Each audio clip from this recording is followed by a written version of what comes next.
The room was alive with the soft clinking of glasses and murmured laughter, the dull thrum of jazz humming in the background. David Carlisle's retirement party was in full swing. After 4 decades at Sterling and Company, he'd finally hung up his executive suit and was ready to coast into the calm of his golden years.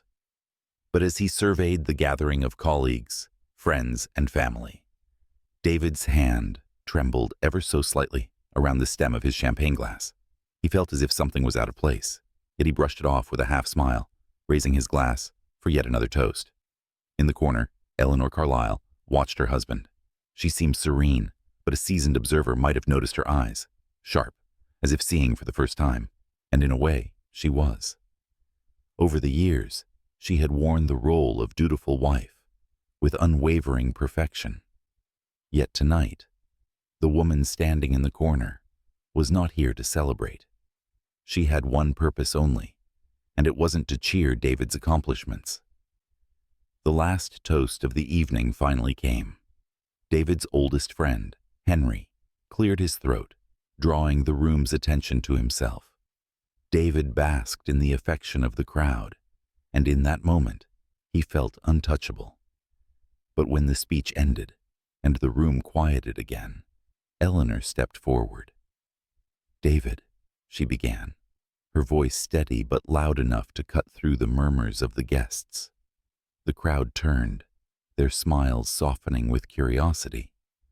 "I just want to say something before we all leave tonight.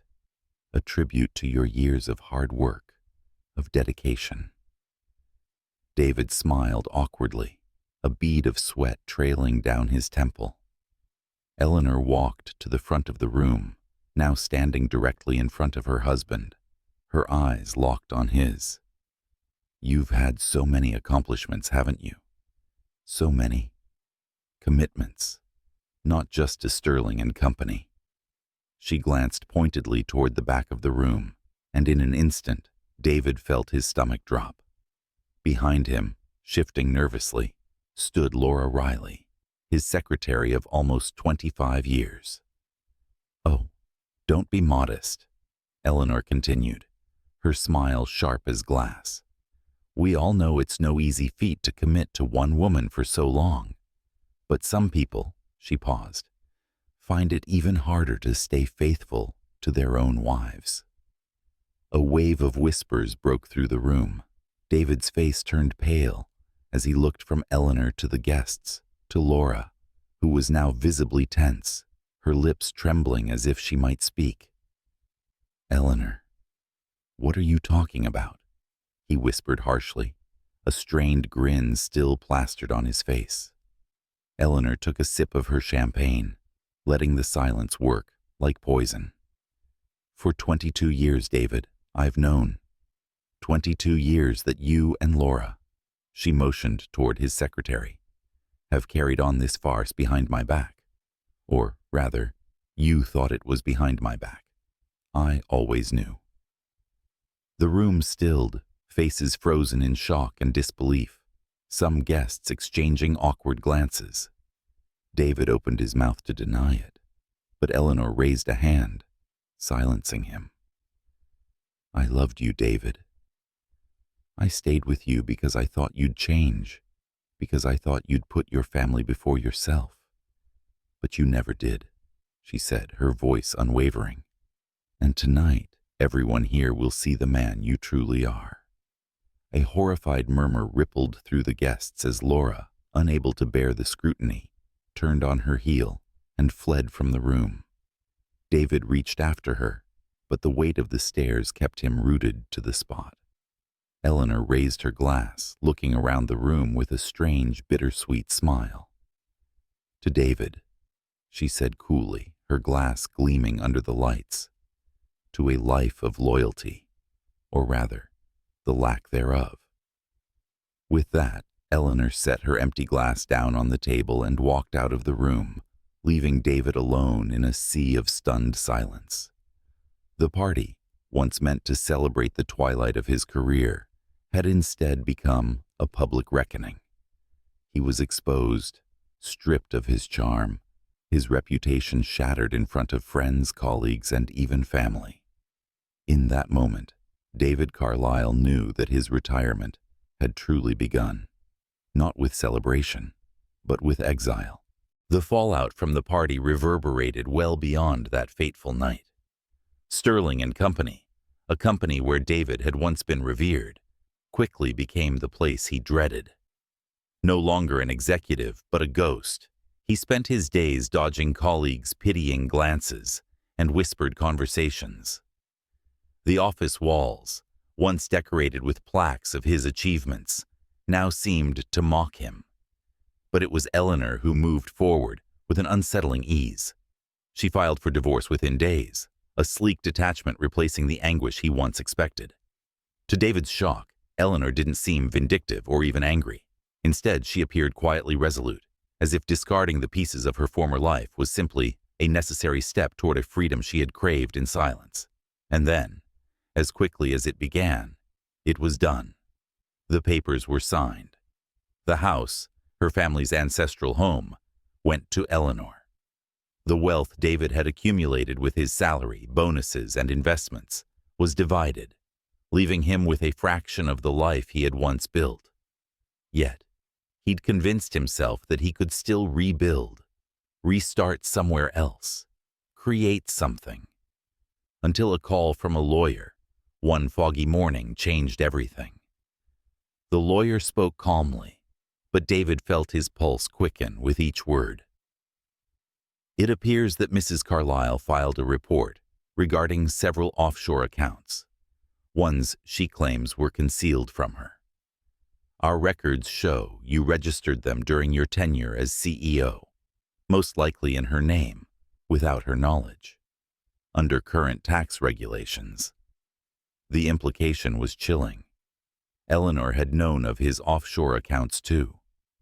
If those funds were traced back to illegal practices, corporate favors, under-the-table deals, David could be facing not just financial ruin, but criminal charges. The accounts he thought safe from scrutiny were suddenly open secrets, and as he sat clutching the phone, he realized that Eleanor's departure had never been about love lost or pride. She had simply waited, watching him make each misstep over decades. She had gathered her evidence quietly, biding her time. The next weeks moved in a blur of legal battles and mounting accusations. As the case picked up momentum, David became a target of scrutiny in the press, the media quickly seizing upon his story. In articles, he went from industry titan to disgraced former executive. Paparazzi hounded him, the click of cameras becoming the soundtrack of his days as he shuffled through hearings, press conferences, and grim conversations with his lawyer. Meanwhile, his former friends distanced themselves, even the few who had once admired him. Everyone wanted to protect their own reputations, fearing that the exposure of David's misdeeds would lead to questions about their own. Then, one afternoon in the early hours of the trial, Laura Riley reappeared. He hadn't heard from Laura since the night of the party, and he'd imagined she'd fled town. But here she was, seated in the back of the courtroom, her once sharp gaze softened with weariness. After a recess, she approached him, her voice low and tight. "I tried to leave," she admitted, "but I can't run from it. Your wife, she's not done, David. She won't stop until you've lost everything. She has contacts, documents I never knew she'd kept." David stared at her, the pieces of the past decades falling into place with the terrible clarity of a nightmare. Eleanor had orchestrated the unmasking. She'd preserved every scrap of proof, waiting for him to dig his own grave. She'd made sure Laura understood too, through quiet visits and phone calls, revealing to her the extent of his betrayal, ensuring that any lingering loyalty was severed. In his final days of the trial, the evidence became irrefutable. A string of concealed bank transfers, each one painstakingly chronicled, in Eleanor's records. In the end, David's fate was sealed, not by the court, but by Eleanor's relentless, meticulous revenge. The gavel struck, and the verdict echoed in his ears. Guilty. And Eleanor? She never returned to the courtroom. She vanished into a quiet life, taking with her both the family home and the fortune David once thought he controlled. She'd waited decades, watching in silence, her steady resolve the perfect weapon. As David took his place in a small, windowless cell, he realized Eleanor had orchestrated a retirement of her own, a quiet retirement, free from secrets, while his life, his empire, crumbled to dust. Years passed in the sterile quiet of the prison walls.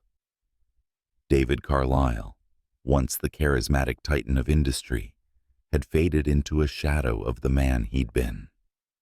His days were marked by routine, a regimented schedule that slowly eroded any memory of his past life.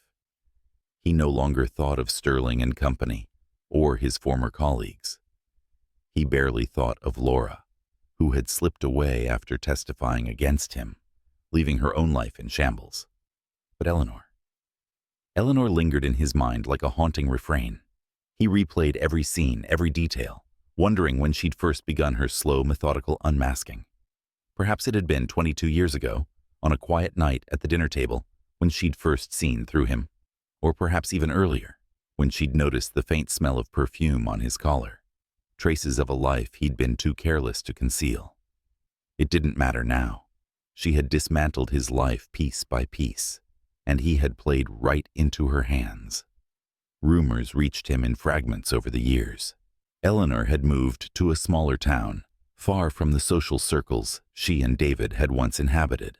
She had used the settlement to establish a trust fund for their children, ensuring that their lives would remain untouched by his disgrace. Occasionally, he'd hear from an old contact that she was seen volunteering at a local library, her presence serene and unremarkable. She had rebuilt her life as carefully and quietly as she had dismantled his. One gray winter morning, David received an unexpected letter in the mailroom. It was from Eleanor. With trembling hands, he opened it, his eyes scanning the page for a sign of forgiveness, a glimmer of reconciliation. But there was none. Instead, Eleanor's message was simple and devastatingly final. David, you may not remember, but on the day we married, you promised me a life of loyalty, of trust. You promised to be by my side until the end. That end, as it turns out, came much sooner than you ever knew. I hope you understand now the cost of betrayal, not just yours, but mine. I spent a lifetime waiting, quietly watching, and I am at peace with the choices I made. I leave you to whatever life you have left. This is the last you'll ever hear from me. Eleanor. The note fell from David's hand, the quiet rustling of the paper the only sound in the empty cell. For the first time, the weight of his life, the greed, the betrayals, the lies, settled heavily on his shoulders. There was no anger left in him, no defiance. Eleanor's words were the last chapter, a fitting end to a life he had shattered with his own hands. As he sank back onto his cot, the fluorescent lights casting long shadows across the cold concrete walls, David Carlyle finally understood. His true sentence was not the prison or the disgrace. His punishment was this silence, this empty solitude, and the knowledge that he had been bested, not by his colleagues or competitors, but by the one person he had underestimated the most. And as the years stretched on, he was left with the chilling certainty that Eleanor's revenge had been perfect. She had crafted it with a patience he would never have dreamed possible, leaving him only with memories and the hollow echo of her last words.